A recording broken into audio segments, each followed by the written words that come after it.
कौन चली जाम गारे आज आम एमसीसी क्रिकेट ग्राउंड रे बागवाबुल वर्सेस महावीर खेल कथा किसी कही हेबनी।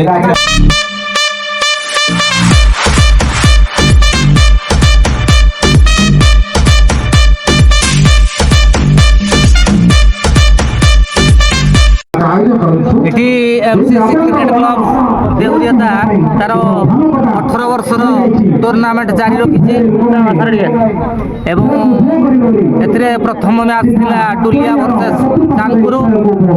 এবে মহাবীর ভর্সেস সেকেন্ড ম্যাচ চালিছি বাঘুয়াবুল। তারপরে আঙ্ক ভিতর উইন যে হব এবং পূর্ব ম্যাচর ডুলিয়া উইন করেছে তা সহিত হব সি কোয়ার্টার ফাইনাল খেলা হব আজ সরিব। বাকি ম্যাচ কালি হব। বাকি ম্যাচ লগাতার 7 দিন হব। মো তরফর সমস্ত খেলাড়ি প্রিয় বন্ধু মানুষ অনুরোধ আসি সমস্তে খেল উপভোগ করিবে।